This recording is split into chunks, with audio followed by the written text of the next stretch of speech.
Panorama del Nuevo Testamento, los Evangelios. Hoy vamos a ver Mateo capítulo 18, que consta 35 versículos. Pongámonos delante de nuestro Padre Celestial con un corazón dispuesto a recibir. Padre, te damos gracias, Señor, por la oportunidad que nos das de estar viviendo bajo tu presencia, de estar, mi Dios, siempre avanzando en ese crecimiento y en esa madurez, Padre. En el nombre de Cristo Jesús, te damos gracias, Rey bendito. Ponemos nuestro corazón delante de tu presencia. Amén. Temas abordados en este capítulo 18 de Mateo. ¿Quién es el mayor? Hacer tropezar o quien pone tropiezo, la oveja perdida y los dos deudores. Los personajes que aparecen en este capítulo número 18 de Mateo es Jesús, el Padre, los discípulos, un niño como ejemplo, una oveja perdida en esa parábola, la iglesia y los dos deudores. Debemos saber que toda la Escritura es inspirada por Dios. Esto significa que su voluntad fue dada a quienes Él escogió para dejar por escrito lo que conviene a nuestro ser. Todo lo que Dios escribió en su palabra es porque es conveniente que usted y yo lo sepamos y lo apliquemos. De tal forma que encontremos, esa es la intención de Dios, desde hoy, el camino correcto, el camino perfecto que nos dirigirá desde hoy por todo nuestro caminar hasta su presencia. La palabra de Dios está llena de principios. Principios, acuérdese que no solamente debemos conocerlos, no solamente debemos entenderlos y comprenderlos, sino aplicarlos a nuestra vida. Eso es lo que Dios está esperando. Así es de que esos principios que nuestro Creador deseó y desea que comprendamos para que usted y yo vivamos en esa bendición, que somos su iglesia, sus hijos, pues siempre estemos, cuando leamos la Escritura, pidiendo a Dios que comprendamos su voluntad y la vivamos todos los días en nuestras vidas. Desarrollo pues del capítulo 18. Vamos a ir a los versículos 1 al 5, en donde viene una pregunta: ¿quién es el mayor? Mateo 18, versículo 1. En aquel tiempo, dice la Escritura, los discípulos vinieron a Jesús diciendo: ¿quién es el mayor en el reino de los cielos?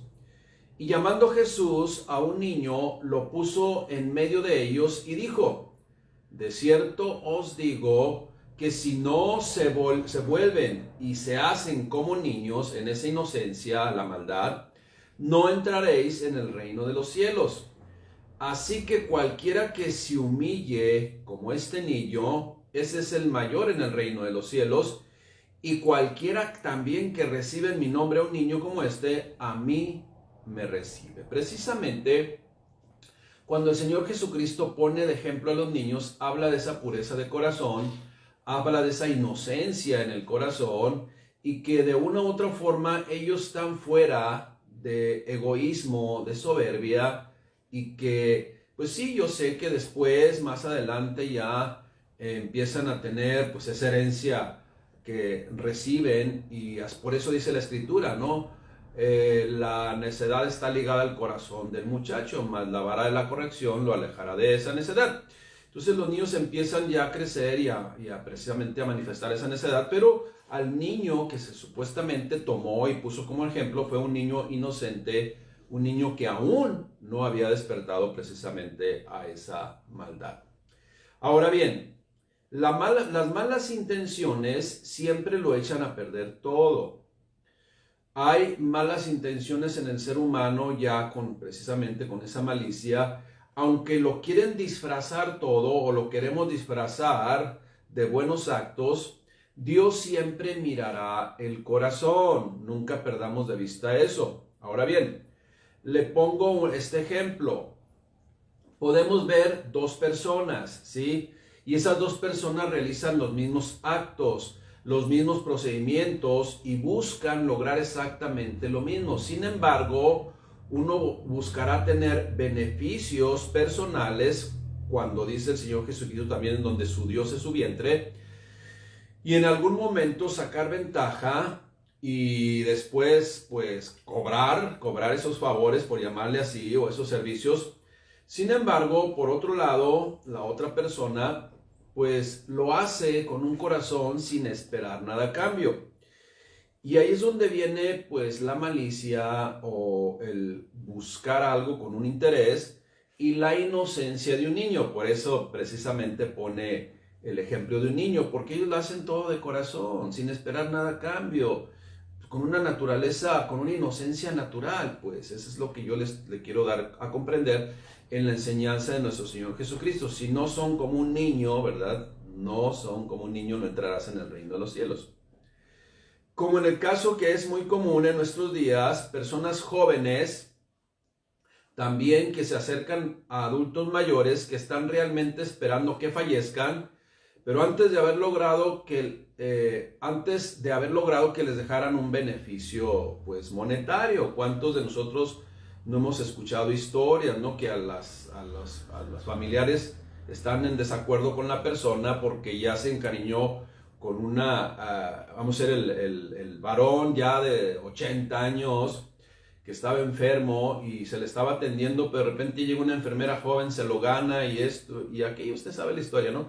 Pero esa persona muchas veces con la intención no solamente de servirle y de ayudarle en su enfermedad, sino con la intención de hacer lo que se encariñe con ella y pues buscar beneficios en donde ya se dan cuenta que le dejó toda su herencia a esa persona, ¿no? Entonces, esas son las maldades de las personas que buscan por aquí y por allá, pues con buenos actos, entre comillas, aprovecharse de las otras personas. Eso es lo que nuestro Señor Jesucristo pues está abriendo los ojos para que sean cosas que no suceden.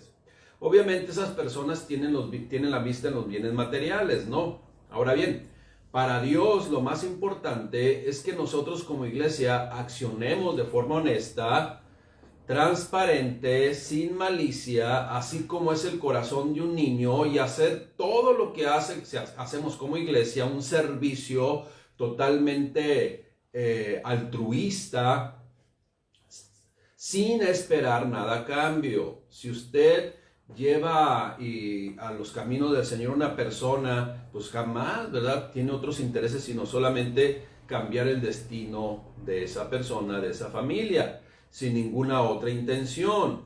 Lo único que debemos buscar es simple y sencillamente servir a Dios en ese amor, ¿sí? También servimos a los demás, y ese es el mismo ejemplo que recibimos del propio Jesús. Ahora bien, Él se dio por nosotros. Él entregó su vida por nosotros. ¿Nosotros qué podemos darle a Él? Absolutamente nada. Sin embargo, Él nos dio todo. Por eso, Él es el más grande en el reino de los cielos. Pero la pregunta que le hicieron, ¿quién es el mayor? ¿Quién es el mayor en el reino de los cielos? Bueno, pues el que da su vida sirviendo a Dios, llevando la gran encomienda de predicar el evangelio de persona a persona, de padres a hijos, de familiares a familiares, en donde el creyente debe de presentarles el evangelio de la salvación a sus coterráneos, a sus vecinos, a sus compañeros de trabajo, etcétera, etcétera, pero con una característica importante, sin esperar nada a cambio, porque si esperamos algo a cambio, pues ya no es del corazón, ya no es por el amor de Dios, ¿sale? Bien importante. Entonces, ¿quién es el mayor? Aquel que sirve con un corazón agradecido, sin esperar nada a cambio, al Padre Celestial, por amor a sus semejantes. Esa es la grande respuesta. Bien. Tropezar y hacer tropezar. Versículos del 6 al 9. Dice Mateo 18:6, palabras de nuestro Señor Jesucristo. Y cualquiera que haga tropezar a alguno de estos pequeños que creen en mí, mejor le fuera que se le colgase al cuello una piedra de molino de asno y que se le hundiese en lo profundo del mar. Ahora, una piedra de molino, pues, pesaba varias toneladas. Lo que está haciendo aquí el Señor Jesucristo es hablar del sentido figurado de las consecuencias que tendrá aquella persona que con malas intenciones, pues aparentemente anda haciendo buenas obras. O también a una persona inocente. Imagínese que usted es una persona que sirve a Dios, una persona que está entregada a Dios y ayuda al semejante con toda dedicación, como pusimos el primer ejemplo, sin esperar nada a cambio, y alguien le dice, ay, o sea, no seas despistado, despistada, pues tú puedes cobrar por lo que estás haciendo, tú puedes, o pedir favores por lo que estás haciendo, ¿no? O sea, sé vivo o sé viva, aprovecha la circunstancia, la gente te tiene confianza, bueno, esa es una gran piedra de tropiezo que quien tiene esa mente y además vamos a decir, le da ese mal consejo a otra persona, lo está haciendo tropezar, lo está haciendo caer. Y entonces el versículo 7 dice el Señor Jesucristo en un ay, ¿no? Ay del mundo por los tropiezos, porque es necesario que vengan tropiezos, ¿sí? O sea, siempre va a haber personas malintencionadas, siempre va a haber malos ejemplos, siempre va a haber personas que dan mal testimonio usando la bandera de Cristo.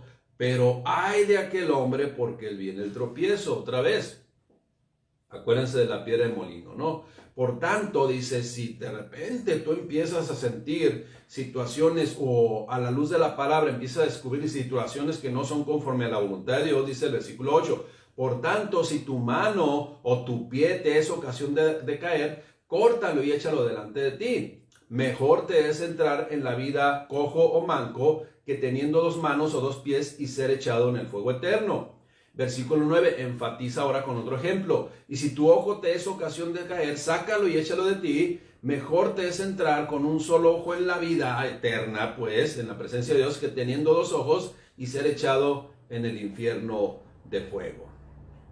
El reino, hermanos, iglesia, el reino de Dios, no olvidemos que es diferente a la forma de pensar que el mundo tiene. En el reino de Dios, el más maduro debe de ser un factor, un ejemplo para llevar a madurez a otros, ¿sí? A otros niños, jóvenes en la fe. O sea, cuando Dios habla, o el Señor Jesucristo en este caso, a niños, no solamente se está refiriendo a niños físicamente o de edad de 5, 7 años, se está refiriendo a niños o bebés espirituales, o jóvenes espirituales, o inmaduros espiritualmente hablando.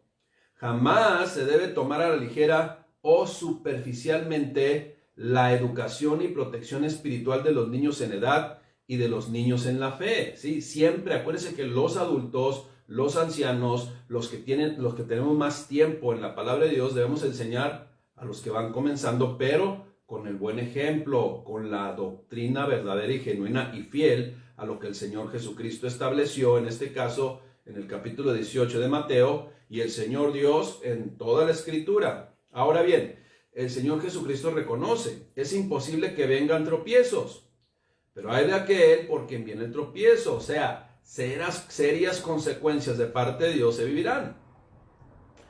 Debemos saber que el amor de Dios es para todos, pero principalmente para los más pequeños. ¿Por qué? Porque son los más indefensos, porque son los que requieren mayores cuidados. Así es de que cuidado, bueno, así es de que advertido, la desobediencia, la rebeldía, la negligencia, el mal corazón o un corazón que buscas obtener beneficios, Dios lo llama como piedra de tropiezo, porque es un gran pecado. Un supuesto maduro, ¿sí?, que acciona de forma incorrecta, hará que muchos bebés espirituales caigan. Y vemos pues la importancia que Dios le da a desarraigar de nuestra vida aquello que sigue llevándonos o llevando a un creyente a pecar. Por eso dice, si tu mano o tu pie te es ocasión de caer, córtalo y échalo de ti, porque mejor es entrar en la vida cojo manco, en la vida eterna cojo manco, que teniendo 2 manos o 2 pies y ser echado en el fuego eterno.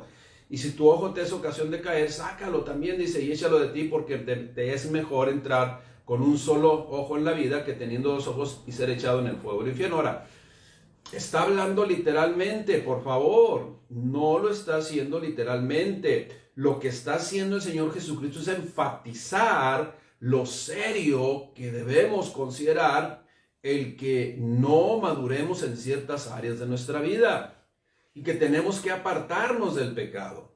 Debemos comprender que la frase córtalo y échalo delante de ti no es una frase literal, pues lo que enfatiza es lo serio e importante que es nuestro testimonio para todos, tanto bebés o niños, físicamente o espiritualmente, pero también para con los de afuera. Usted y yo debemos, ahora sí que como Dios nos instruye que seamos irreprensibles, ¿no? Irreprochables para con los de afuera. Cuando dice entonces, enfatizo, córtalo, échalo, o arráncatelo, o sácate, quítalo el ojo, no lo está haciendo literalmente, lo está haciendo figurativamente para que comprendamos la importancia de que debemos de desarraigar de nuestra vida, o quitar de nuestra vida, o erradicar de nuestra vida lo que no es de Dios y lo que sigue estorbando. Amén. Vamos a seguir entonces versículos 10 al 14. Parábola de la oveja perdida. Pongamos atención porque es una historia que nos enseña, que nos edifica nuestras vidas, contada por nuestro Señor Jesucristo. Mateo 18:10. Mirad que no menospreciéis a uno de estos pequeños, porque os digo que sus ángeles en los cielos ven siempre el rostro de mi Padre que está en los cielos. Porque el Hijo del Hombre ha venido para salvar lo que se había perdido. Hace una pregunta. ¿Qué les parece este ejemplo? Si un hombre tiene 100 ovejas y se descarría una de ellas, ¿no deja las 99 y va por los montes a buscar la que se había descarriado? Y si acontece que la encuentra, o sea, hay ovejas descarriadas que no se van a encontrar, ¿sí? O no van a contestar el teléfono, ¿sí? Eso es lo que está diciendo. Y si acontece que la encuentra, perdón, de cierto os digo que se regocija más por aquella que encontró que por las 99 que no se descarriaron, que están en el redil y están protegidas. Así pues, no es la voluntad de vuestro Padre Celestial que está en los cielos, que se pierda uno de estos pequeños. Así como un pastor se ocupa de una oveja perdida, al grado que va por las colinas a buscarla, Dios se ocupa de cada ser humano que ha creado. No quiere que nadie se pierda, ¿sí? De ninguna manera. Debemos saber la importancia que tiene para Dios, o que tenemos para Dios todos sus hijos. Principalmente, como lo hemos visto, los nuevos creyentes, los bebés espirituales, que siempre deben estar con un protector, con un padre, con un padre protector. Así como un bebé es indefenso, también los bebés espirituales están indefensos, empiezan a conocer la palabra de Dios y les empiezan a bombardear con diferentes vientos de doctrinas que un tutor que Dios le ha escogido, un pastor que Dios ha escogido, siempre va a estar orientándole, ¿sí? Pero no falten los domingos, porque las reuniones precisamente también es para eso. Ahora bien, debemos saber la importancia que tiene para Dios todos sus hijos, principalmente los nuevos, como le digo. Así dice aquí el Señor Jesucristo. Sus ángeles, ¿sí?, son aquellos ángeles guardianes del más alto rango. ¿Y cómo lo hace ver el Señor Jesucristo? Bueno, cuando dice ven siempre el rostro de mi Padre, o sea, siempre están en su presencia y están cuidando. Ahora, fíjese bien lo que le voy a decir, porque de aquí también salen doctrinas heréticas. Los ángeles, la palabra ángel quiere decir mensajero, ¿sí? Y esos mensajeros están al servicio de Dios. Les repito, esos ángeles mensajeros, o esos mensajeros llamados ángeles, están al servicio de Dios. Y van a hacer lo que Dios les encomendó. No están al servicio de nosotros. O sea, indirectamente por orden de Dios sí, pero no están al servicio de nosotros directamente. Usted no puede invocar a los ángeles. Esa es una doctrina totalmente errónea, totalmente falsa, totalmente herética. Los ángeles están al servicio de Dios en beneficio de la humanidad, ¿sí? Pero no están al servicio de nosotros directamente, ¿sí? Nosotros tenemos que orar a Dios en el nombre de Jesucristo y ya el Señor hará, ¿sí? Y moverá lo que tiene que mover de la forma que Él lo decida. Ahora bien, el término pequeños está también ligado a aquel que está perdido y también a aquel que se ha descarriado. El cuidado y la preocupación de un pastor no solo ilustra que el amor de Dios es perfecto y es verdadero y es pleno, sino que también el amor de Dios, o por Dios en su amor, nos cuida, nos edifica y nos llena precisamente de esa consideración, de ese amor, de ese caris, como viene el original. ¿Para qué? Para practicar ese amor y compartir ese amor unos con otros. Y si nos amamos unos con otros, vamos a orar unos por otros. Y si amamos unos a otros, vamos a edificar unos a otros y no vamos a ser piedra de tropiezo, ¿sí? Y además, vamos a ser un factor de ir por la oveja perdida. Esperemos que esa oveja perdida pues no nos cierre la puerta y también nos conteste las llamadas. Dios pues exhorta a que los más maduros debemos preocuparnos por los nuevos miembros de la comunidad o aquellos que se han alejado de ella y traerlos. Pero, insisto, al final de cuentas, la persona decidirá si contesta o no contesta, si decide o no decide regresar a la congregación. Acuérdense que una iglesia cristiana que no tiene dogmas, que no debe tener dogmas, sino solamente predicar la palabra de Dios, no es una secta, porque el sectarismo obliga a la gente, el sectarismo tiene control de la gente y el sectarismo condena a la gente que en un momento determinado decide abandonar una congregación en rebeldía. No debemos nosotros en el amor del Señor pues exhortarles, animarles, pero al final de cuentas es su decisión. El creer en Dios no es obligación. Imagínense ser creyentes por obligación. Pues no es ser creyentes verdaderamente. Así que una oveja tiene siempre, o una persona tiene siempre o estará siempre ante la decisión libre de seguir caminando en el Señor o no. Ahora, ¿cuál es lo que quisiéramos nosotros? Pues es que decida seguir caminando en el Señor, ¿sí? Y como dice ahí el Señor Jesucristo en la palabra, y si acontece que le encuentra. Y ese si acontece que le encuentra también se refiere a que si se deja encontrar y se deja ministrar y restaurar. Versículos 15 al 22. Si tu hermano peca contra ti.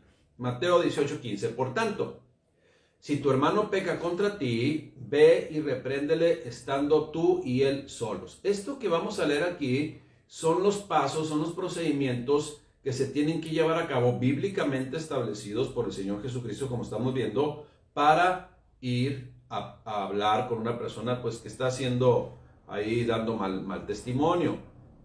Dice, por tanto, si tu hermano peca contra ti, ve y repréndele estando tú y él solos. Si te oyere, has ganado a tu hermano.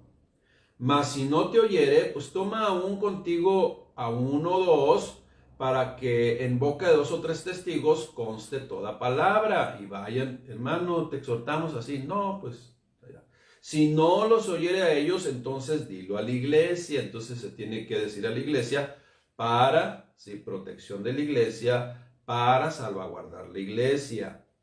Y si no oyere tampoco a la iglesia, porque la iglesia ya está orando por él y a lo mejor también les hacen las llamaditas y no contesta el WhatsApp, ni el Telegram, ni el Facebook, ni nada contesta, ¿verdad? Pues dice, tenle por gentil y publicano. Ahora, estos pasos, estos procedimientos no son mi opinión, o sea, yo no establecí esto.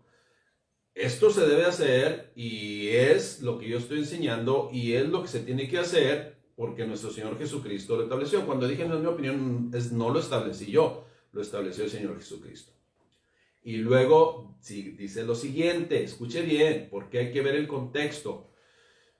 Si nosotros ponemos atención en todo lo que ha estado hablando el Señor Jesucristo en este contexto, está hablando pues del perdón, de buscar la restauración, de ponerse de acuerdo la iglesia para, en beneficio de una ovejita descarriada, ir, ¿sí? Y pues tratarla de hacer comprender que está pensando y que está debilitado espiritualmente. Pero fíjese lo que dice el versículo 18. De cierto os digo que todo lo que atéis en la tierra será atado en el cielo, y todo lo que desatéis en la tierra será desatado en el cielo. Ok, este versículo 18, ponga atención, este versículo 18 es uno de los más tergiversados en muchos lugares.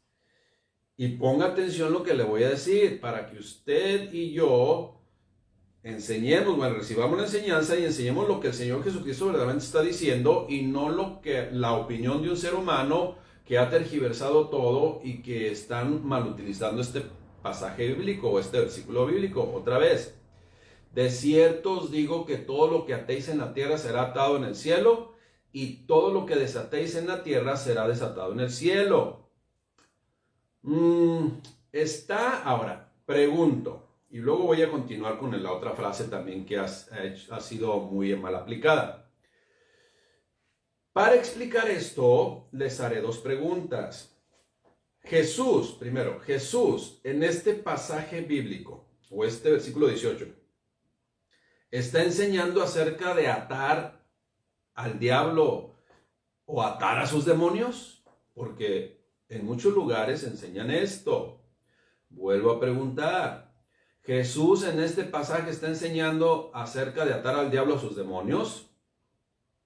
¿O me está enseñando a atar y desatar bendiciones? No. Vea el contexto. Está hablando de la restauración de una persona. Está hablando de volver en sí o lograr volver en sí que la persona vuelva en sí a la cordura otra vez porque se ha descarriado. ¿Qué es lo que se está atando o desatando? Bueno, pues si no hace caso, él se está atando a las consecuencias y a la disciplina de la iglesia.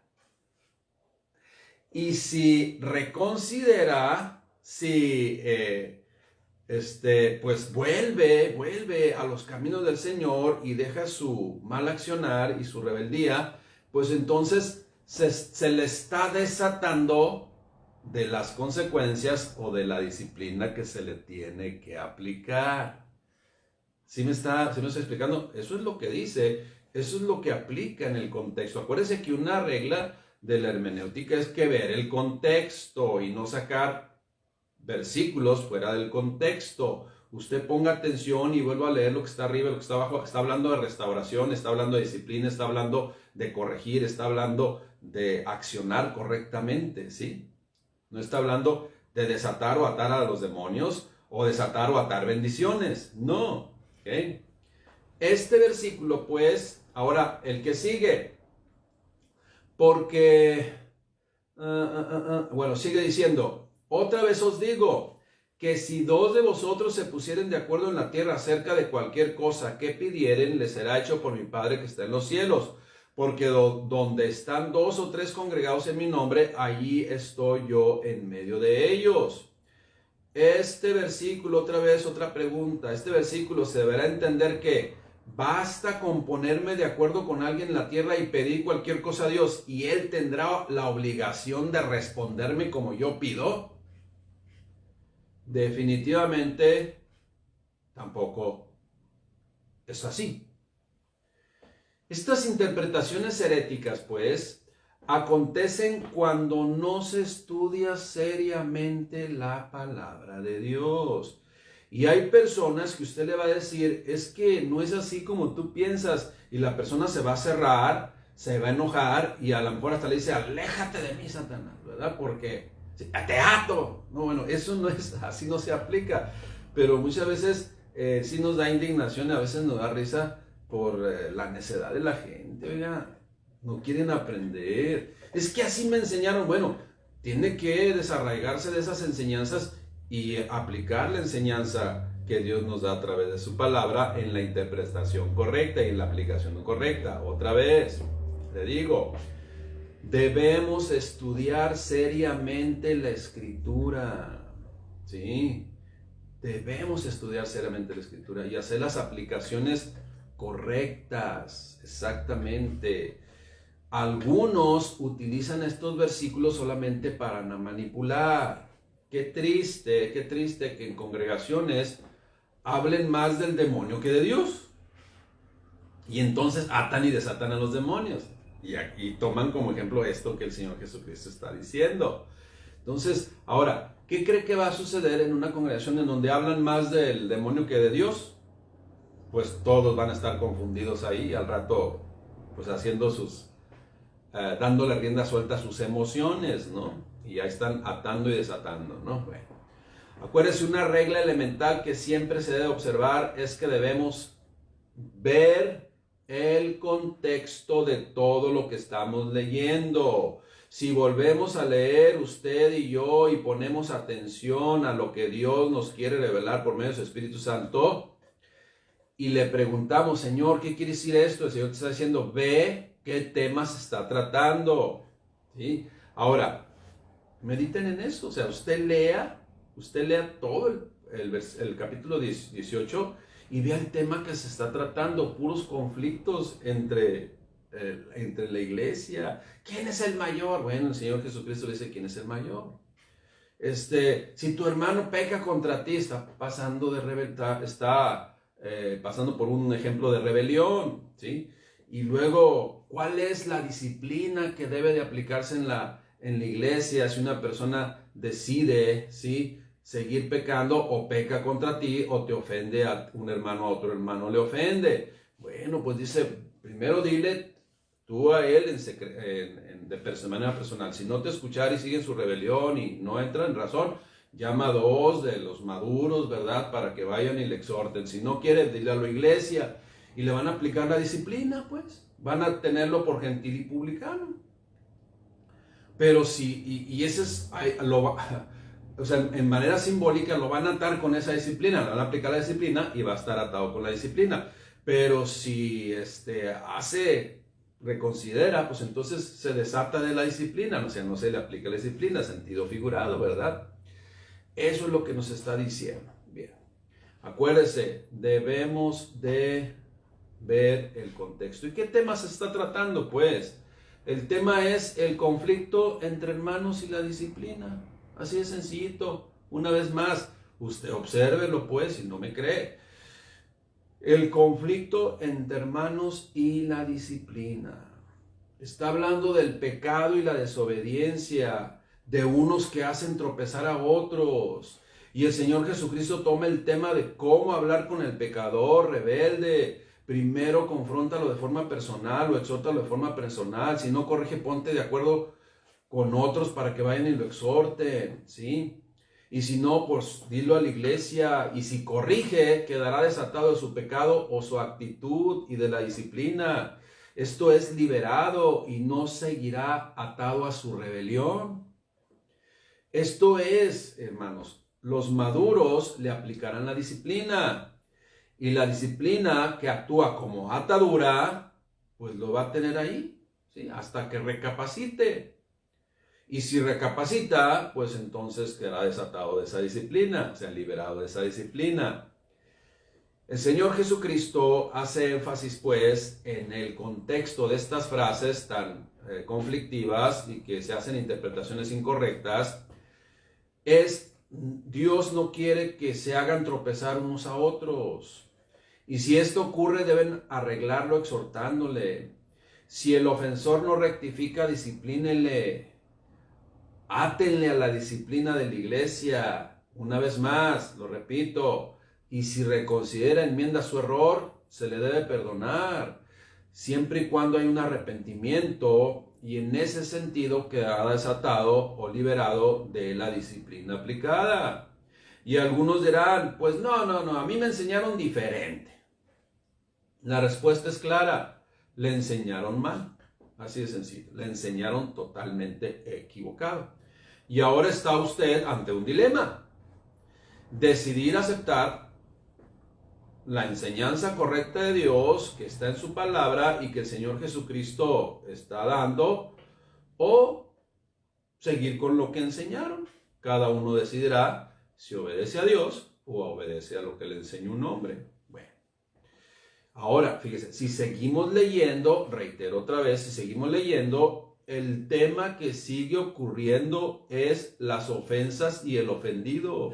Es el tema que sigue tratando, se sigue tratando en la Escritura. No está hablando de cuestiones de demonios o de atar y desatar bendiciones, no, iglesia.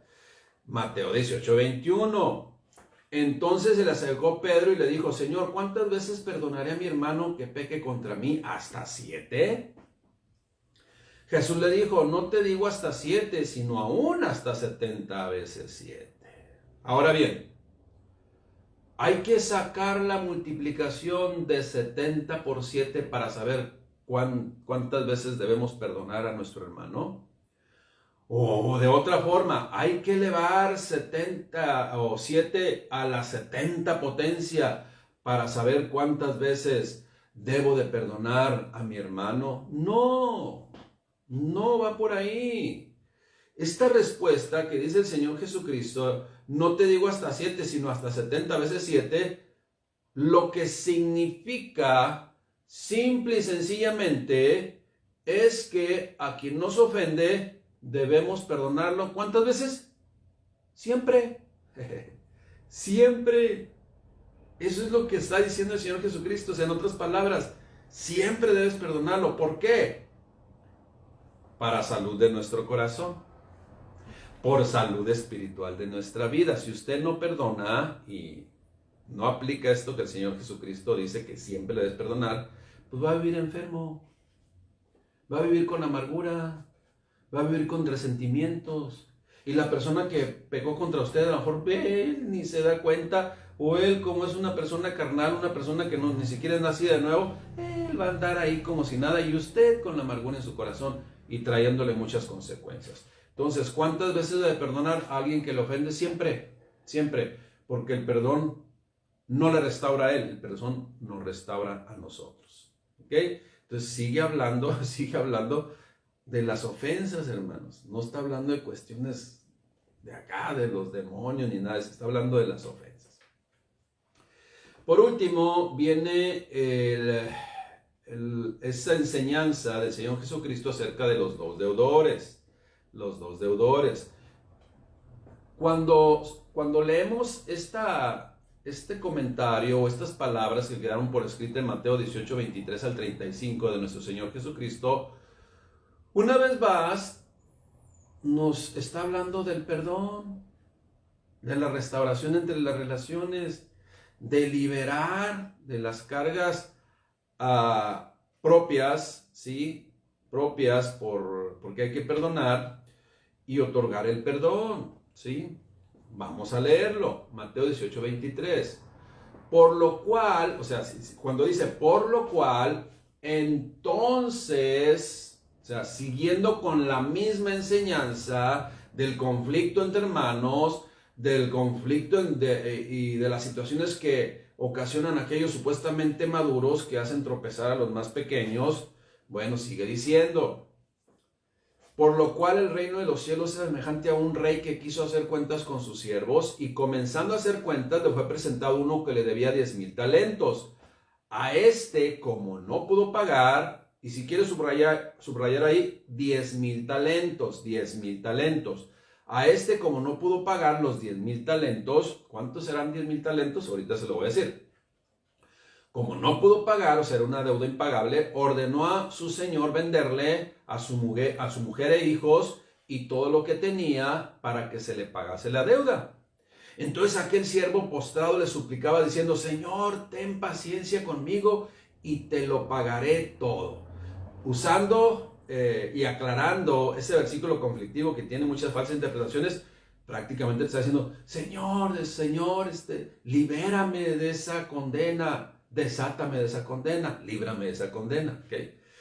Y te lo pagaré todo. Entonces aquel siervo postrado le suplicaba diciendo, Señor, ten paciencia conmigo y te lo pagaré todo. El señor de aquel siervo, movido a misericordia, le soltó y le perdonó la deuda. Le liberó, le desató de su disciplina. ¿Ok? Bien. Pero saliendo aquel siervo, halló a uno de sus consiervos que le debía 100 denarios. Acuérdense, 100 denarios. También subrayale 100 denarios. Este primero que le perdonaron ya la deuda, debía, ¿cuánto? 10,000 talentos. Y se le fue perdonado después de clamar, le liberaron, le desataron de su disciplina, que merecía, ¿no? Porque era impagable la deuda. Pero llegó con otro, saliendo de ahí, y halló a uno de sus consiervos que le debía 100 denarios, y haciéndole de él, le ahogaba, o sea, lo agarró así del pescuezo, del cuello, diciendo, págame lo que debes.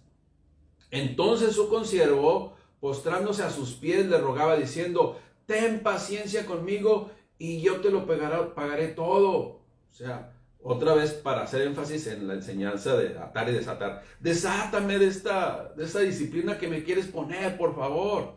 ¿Sí? Y te lo pagaré todo. Mas él no quiso, sino fue y le echó en la cárcel hasta que pagase la deuda. Viniendo sus consiervos, o viendo sus consiervos lo que pasaba, se entristecieron mucho y fueron y refirieron a su señor todo lo que había pasado. Entonces llamándole su señor le dijo, siervo malvado, toda aquella deuda que te perdoné porque me rogaste, ¿no debías tú también tener misericordia con tu consiervo como yo tuve misericordia de ti? Entonces su señor enojado le entregó a los verdugos hasta que pagase todo lo que debía.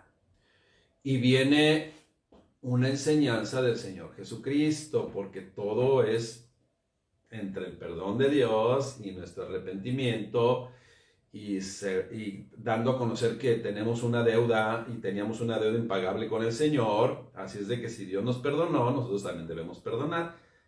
Si Dios nos desató de la condena, de aquello que merecíamos, pues nosotros también debemos otorgar en el mismo sentido a nuestros semejantes, en un perdón diferente, ¿no? En un perdón diferente, Dios nos perdona para librar nuestra alma y nosotros otorgamos el perdón para librar también nuestra alma y no andar con amarguras en nuestro corazón. Entonces, así también, el versículo 35, mi Padre Celestial hará con vosotros si no perdonáis de todo corazón cada uno a su hermano sus ofensas. ¿Sabe por qué? Porque el Señor le perdonó todo. El Señor nos perdonó todo. Deuda impagable. Le explico y con eso terminamos. Este ejemplo de los dos deudores nos muestra cómo las personas podemos ignorar de qué se trata la obra redentora de nuestro Señor Jesucristo en la cruz del Calvario. Ignoramos y no nos damos cuenta de su inmenso amor. Ignoramos y no nos damos cuenta de su perdón, un perdón incalculable. Pero por desconocerlo, hace que vivamos nosotros también enfermos por falta de perdón. O por falta de perdón a otros, ¿no? De otorgarle el perdón a otros. ¿Por qué? Porque nos hace que enferme nuestra alma, nuestro espíritu, nuestro ser, ¿no? Y la amargura, ahí a todo lo que da todos los días. Ahora bien, solamente para explicarle y que caiga un poquito más en cuenta de lo que el Señor Jesucristo estaba diciendo. El primer deudor que le debía a su Señor una cantidad de dinero que dice que eran 10,000 talentos, equivalen, escuche bien, porque usted lo puede leer en otra traducción en donde vienen monedas más del tiempo o más que podemos conocer más su valor. ¿Cuántos son 10,000 talentos? Son 70 millones de monedas de plata. 70 millones de monedas de plata. ¿Cuánto? 10,000 talentos. ¿Y a cuánto importa 100 denarios? 100 denarios son 100 monedas de plata. Esto es, el primero fue perdonado una deuda impagable, 70 millones de monedas de plata, y no quiso perdonar 100 monedas de plata. Usted léalo en la traducción lenguaje actual. 70 millones, pues, hace una referencia a una deuda impagable como la que usted y yo teníamos con el Señor y nos liberó, nos desató de esas ligaduras de impiedad. Y nos liberó y nos desató acto de la disciplina y la condenación que merecíamos. Iglesia, mejor oremos dando gracias a Dios por todo lo que Él hizo por nosotros, y que si en un momento determinado alguien viene y nos ofende, porque es el contexto de todo lo que está hablando este capítulo 18, pues podamos otorgarle el perdón no para su beneficio, sino para el beneficio de nosotros. Sí, aunque sabemos que una persona a la cual usted le dice, te perdono, también ella será liberada, desatada de la disciplina que se le pueda aplicar. Y si 2 o 3 se ponen de acuerdo en esa disciplina, pues entonces se le va a aplicar y se le va a atar. Por eso dice, si 2 de ustedes, 2 o 3 se ponen de acuerdo, entonces eso es lo que Dios desea. ¿Para qué? Para que todo se haga correctamente como lo estableció el Señor. ¿Quién? ¿Que Él lo haga como nosotros queramos? No, nosotros lo hagamos como Él nos lo ordena y nos establece en la palabra. Amén, demos gracias a Dios. Vamos a terminar dando gracias a Dios porque Dios nos perdonó mucho y que yo quiero que usted y yo comprendamos precisamente eso. Señor, te damos gracias por tu palabra, por tu perdón, que era impagable por cada uno de nosotros. Y tú nos liberaste, Señor, de esa condenación. Tú nos liberaste de esas ataduras. Tú, mi Dios, liberaste nuestra vida, nuestra alma, de todo aquello que nos tenía atados, mi Dios. Y hoy podemos estar delante de tu presencia para adorarte y bendecir tu nombre y vivir siempre, siempre agradecidos por tu perfecta voluntad hecha realidad en cada uno de nosotros. También, Padre, si de repente en este momento viene alguna situación de que alguien nos ofendió, le perdonamos. Porque ¿quiénes somos nosotros para retener un perdón y retener en nuestro corazón amargura, rencor y quizás hasta odio? Mi Dios, nosotros otorgamos el perdón también para liberar nuestras vidas de toda atadura de impiedad. En el nombre de Cristo Jesús te damos gracias, bendito. Amén. Dios les bendiga.